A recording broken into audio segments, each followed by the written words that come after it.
This is a countercultural idea, and for those of you who know me, you know I love being countercultural. There's something better for you, and that's really what I want to present to the men today that are watching this video.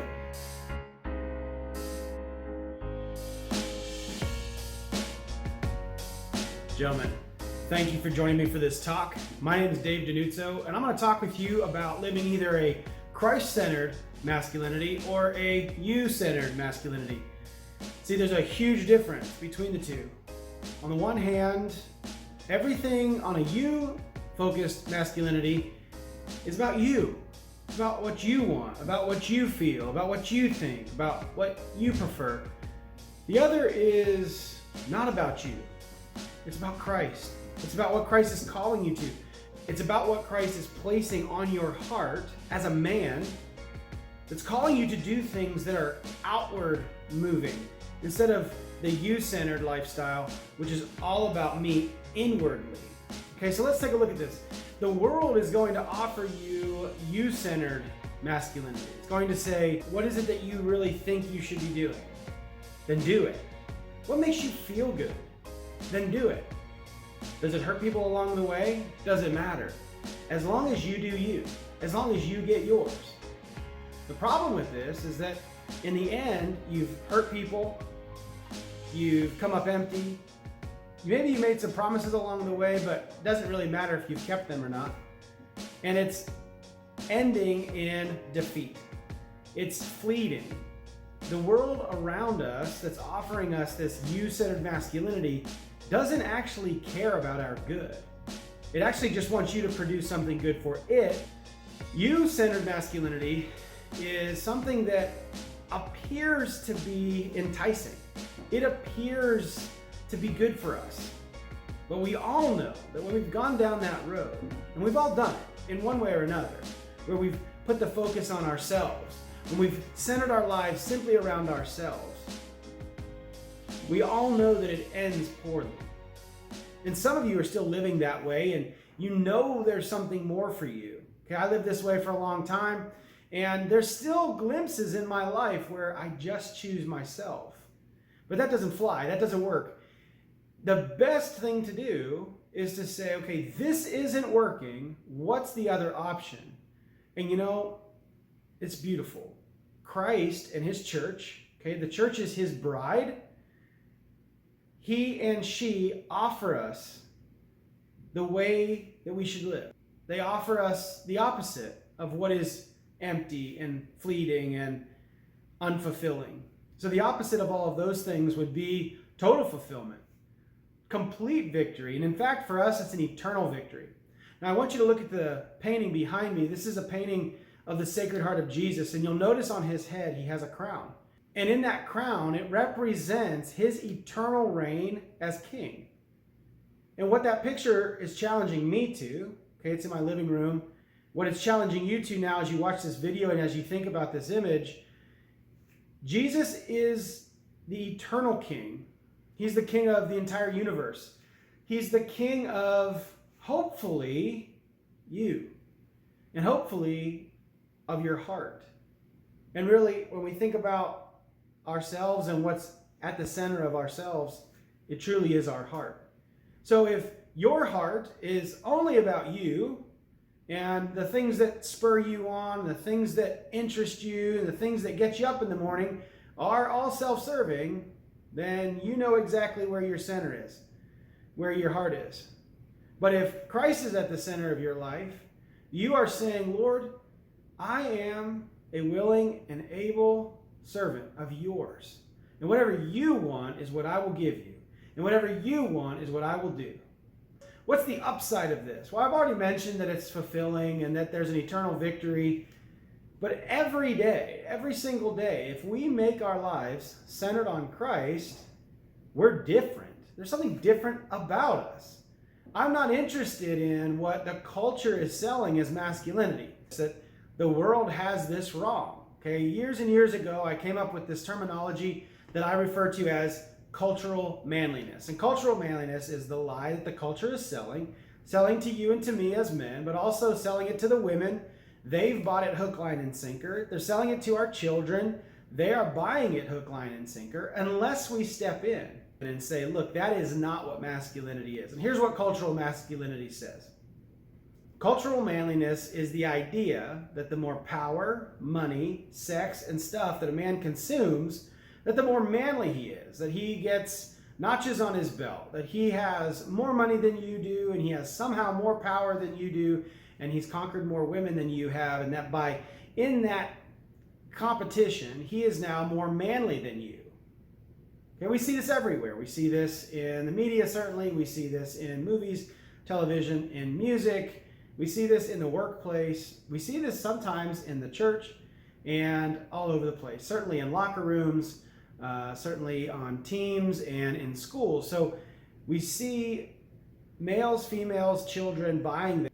Unfortunately, this is a lie. And the world does not know that it's a lie because the world is pumping it to us as though it is truth. The world, though, has in ways denied this idea of cultural manliness and has gone completely to the other end of the spectrum and has said, no, none of that stuff is masculine. And in fact, you have to do the opposite of those things if you want to be masculine. And even to the extreme beyond that, the world has said that simply you being masculine is bad and wrong, and you should deny that and you should suppress it. Essentially for you to become what you are not, which is feminine, and for the feminine to become what they are not, which is masculine. It's this completely messed up, disordered way of living, and that's where we find ourselves in the world. So now we have to ask ourselves, well, I don't want to be part of the world, and I don't want to buy into cultural manliness, that the more power, money, sex, and stuff, the more manly I am, and I don't want to completely objectively deny my masculinity. What am I left with? Okay, and Christ as your king, that's what you are left with. And see, he set for us the model. He set for us the example of what it means to be manly. And that's not bad. In fact, he was a man. And in fact, you are a man. And that requires something from you. It required something from him. And that's what we look towards to say, okay, what is this thing? What is it that I need to do?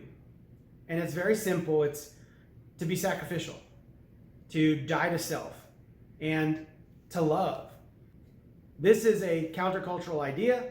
And for those of you who know me, you know I love being countercultural. See, Jesus came into the world not to just say that, hey, what you're doing is okay and what you're doing should continue. But in fact, he came into the world to say, there's something better for you. And that's really what I want to present to the men today that are watching this video. There's something better for you. And if you're a woman out there and you happen to be watching this video, I just want you to know that the men in your life, you deserve for them to give you their full 100% Christ-centered masculinity. That's what, in fact, you deserve. So how do we rectify all this? Well, I want to take a look at a number of areas in our lives. One of the areas that I want to look at is the workplace. And I want to ask you, regardless of what your vocation is, regardless of what you do for a job, regardless of how much money you make, and whether you wear work boots or dress shoes, whether you wear a t-shirt or a three-piece suit, you have to ask yourself about your workplace. Are you allowing Christ to be the center of your day with your work? So it's a difficult question to ask ourselves. Am I putting Christ at the heart of my day when it comes to work? You know, for some guys, they own the business. And if you're a business owner, if you do not have a Christ-centered business model, isn't that taking you away from who you know you're called to be?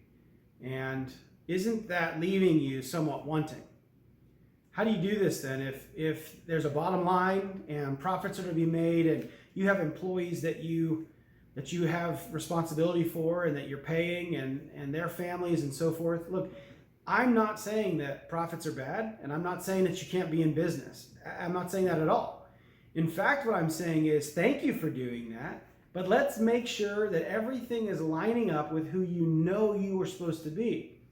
Let's make your business Christ-centered. And you know what he's going to do? If you do this, Christ has promised to provide for you beyond what you could ever imagine, beyond what you could ever have dreamed.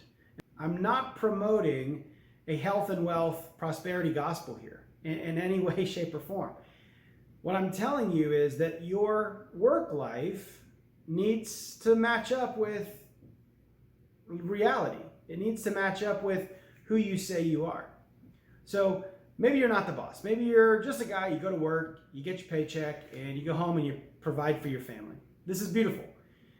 What's taking part in your day, though? Have you left any time for prayer? Perhaps it's something like when you're eating lunch. Do you take the time? Are you courageous enough to make the sign of the cross and pray your prayer of grace, of blessing of the food, of thanksgiving to God? That's a tiny thing, but maybe it's in how you speak. Are you okay with the off-color jokes? Are you okay with the locker room talk? Are you okay with some of the other things that come up? And only you know your workplace, but we can all imagine there's a lot of similarities regardless of where we work. You know, one of the other tough questions to ask yourself about work, and whether it's Christ-centered or not, or if you're living a Christ-centered masculinity at work, is what happens when a cultural question, or, and probably more importantly, a moral question comes up. Are you willing to step up for the voiceless and be a pro-life leader? Are you willing to have that conversation? I'm not saying to have an argument. I'm not saying to have a debate in the workplace. I'm not saying that you get into a fight or a verbal altercation. What I'm saying is, are you living a morality that is apparent to those around you, and are you willing to speak up when necessary? And the workplace, this can be a very difficult scenario. I mean, if you're working in a secular workplace, you're going to be dealing with moral questions, not just things like abortion and contraceptives, but you're going to be dealing with things that are probably political, which has bearing on our life religiously and morally. Questions about what's happening in the culture with marriage and with children and with gender and with the church in general. So when you're in the workplace, look, we all know this is a difficult place to be. You're often between a rock and a hard place. So then what I'm going to ask you, and I'm just going to challenge you on this, if you feel like you can't live a Christ-centered masculinity where you are in your work, then is it the right place for you? Or what sort of things need to happen in your life so that you can do that? I would say that there's no reason, unless what you're doing is illicit or illegal, that you wouldn't be able to live a Christ-centered masculinity in your current job. But you may find yourself in a tough spot and say, you know what, I think now is the time to do something different, or to go a different route, or to have that conversation with my colleagues and my fellow workers. I don't know those scenarios. Only you know those scenarios. But you know, when you get into those situations and you don't speak up, you know, you're thinking about it right now, in fact. I know you are. When you're like, man, I should have said something that one time, and there was an opportunity to teach somebody something here. Or, I know I should have said something, but I just feel like I didn't have the knowledge and the education. Yeah, we've all been there. We've all been in those scenarios, and we all look back with a little bit of regret, maybe a little bit of shame of what we should have done. What you should do, though, and you should learn from those, so that the next time your life, being fully who you are, masculine and Catholic, that you're willing to step up the next time. And that means that you are living Christ-centered masculinity. You know, if you're at work and you're like, hey, like, I got a reputation to uphold, I've got money that I've got to make, I've got to provide for my family, and so I'm kind of okay with all those things, Dave. You know what? It doesn't really bother me that much. Like, get off my case. That's a you-centered masculinity, and you're going to find yourself going down the road that you don't want to be on. All right, so we know that work can be very difficult, and it can be hard to live a Christ-centered masculinity. I bet, because I know the gospel message is one of love and one of mercy and one of joy and one of happiness, that if you live out Christ-centered masculinity at work, that it's only going to benefit you and it's only going to benefit those around you. And you don't have to be in people's faces. You don't have to be abrasive. In fact, please don't be abrasive, right? Right. And so I'm not suggesting that you go to the workplace, you just become this hard-nosed, staunch person who's getting in fights every day about people because of their morality. Like, look, you go into it with charity. Be cunning, be shrewd, but be charitable, okay? Be loving and be who God is calling us to be. Another area that I want to talk about is at home. And I'm shooting this in my living room, and I'm doing this purposely because I want to show you that, like, in my home, I make it easy for myself and my wife and my children to have Christ and his mother and the saints at the forefront of our mind. So we have religious art around the house. We have crucifixes in every room, pictures of the divine mercy all over the place. We have our rosaries in various spots. We have a prayer room in the house, not because we're perfect, far from it, but I need that constant reminder. I need St. Joseph all around the house so that when I see him, I can say, okay, Dave, is your life Christ-centered? Joseph's life was Christ-centered. Everything he did was about his son. Everything he did was about taking care of his wife. And that's what I want to be. That's who I want to be. That's what I want my life to encompass. So I put this religious art around my house, and it's beautiful and it's special, and it represents places that we've traveled and things we've done and memories we've made. But it's there in the house because if I had other pictures up, I would maybe think about those things. I would maybe be distracted by the things that maybe aren't as good for me, right? And what else happens in the house? Well, I mean, we have hobbies and we have leisure time, and there's certainly the things that we have to do around the house. And what are you consuming? What's on your phone? How frequently are you on your phone? Where do you go when you get home? Can you not wait to get away from everybody? Can you not wait to get out to your shop or the dreaded man cave? Look, you do not go into a cave to become a man. So I am not a fan of man caves. That's a different topic altogether. But where are you going? Where are you spending your time? What are you watching? Right? What subscriptions do you have online to streaming services? What videos, what movies, what are you watching on YouTube? What are you doing on social media? What accounts do you follow? Are they Christ-centered? You know, if they're not Christ-centered, they're going to take you away from focusing on him as king of your life and focusing in on you. And obviously, I mean, I want to bring up pornography when you're at home or at work or wherever you are. If that's a part of your life, it's got to go. Plain and simple. It has to go. Because that is not allowing you to live Christ-centered. It's allowing you only to be you-centered. And in fact, that's this weird struggle with sins like that, because it doesn't actually focus in on ourselves at all. It focuses in on our pain. It focuses in on our slavery. It focuses in on our death. We're not able to live fully alive that way. So when you're in your house, when you're home, you have to make choices. What is your home going to be about? Are you going to be disciplined? Are you going to put the time and energy into the relationships that you have? Are you going to set a good example for your children, right? The home is begging you to live Christ-centered masculinity. And not just because we have this picture up in our living room, but because of the way we live, our lives are Christ-centered. This is a requirement for me. This is an absolute. This is something I'm not willing to budge on. This is something that must occur. All right, so we have the workplace and we have the home. So what about your recreation? What do you do in your spare time? And are you pointing it towards being Christ-centered? Do you ever pray before you do what you've done, or pray in thanksgiving after what you've done? So some of the things that I like to do are working out. I like to do some powerlifting and CrossFit. I like to work with my tools and build things.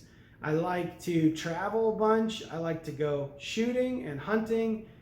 And what I try to do with all those things is give it my best, strive for excellence so I can be like Christ, living virtue.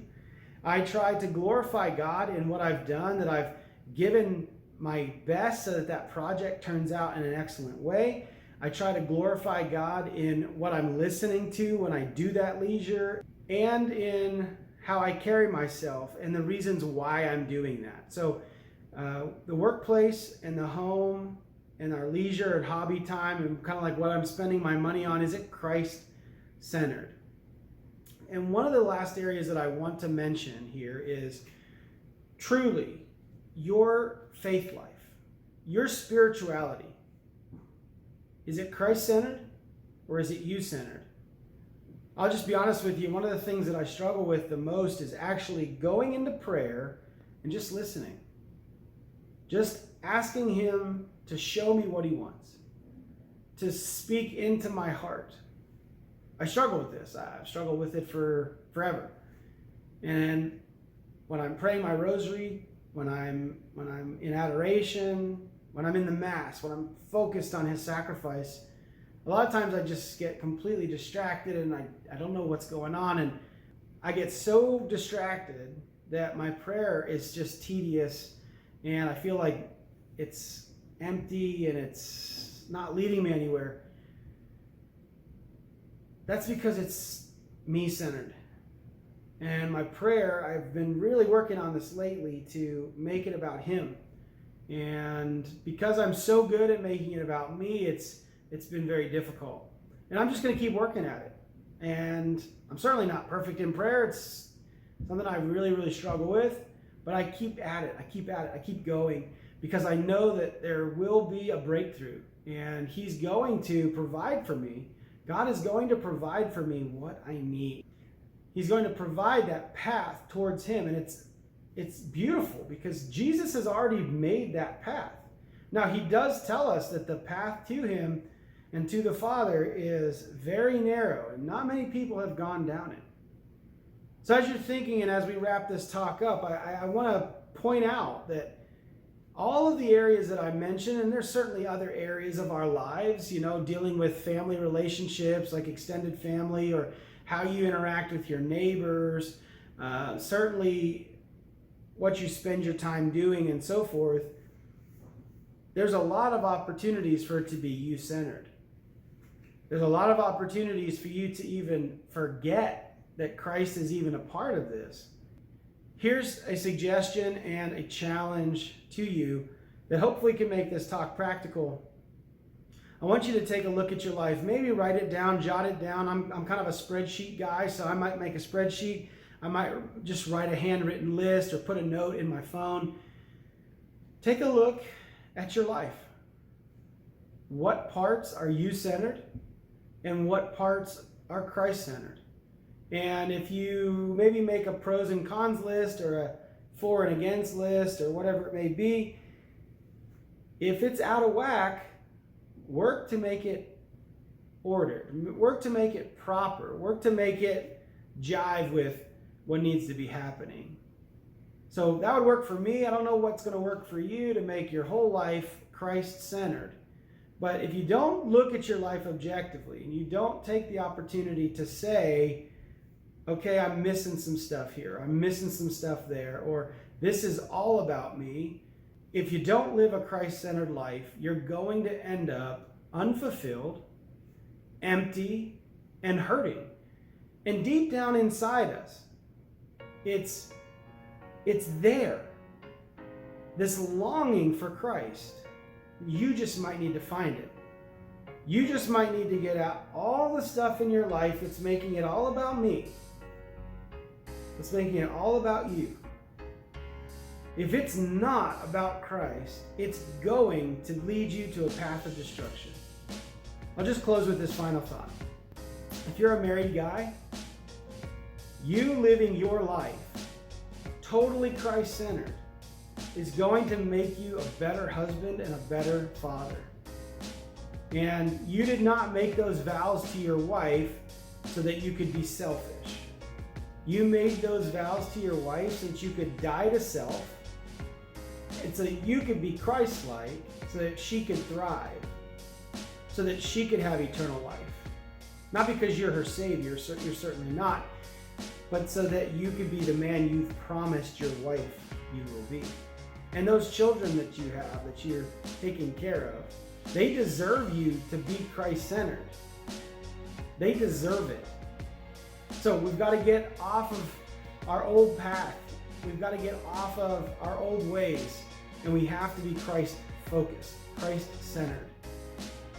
Gentlemen, thank you for your time today. I would just be praying for you that you can take an objective look at your life and say, look, yeah, a lot of things about me are about me. And a lot of things about my life aren't about Christ. And I'm going to make a change. Make a small change, make it incremental, and get on the right path. Because the right path will lead us to fulfillment, to joy, to happiness, to love, and to our eternal reward in heaven. If I could ever be of any help to anybody, please reach out. God bless. True man up.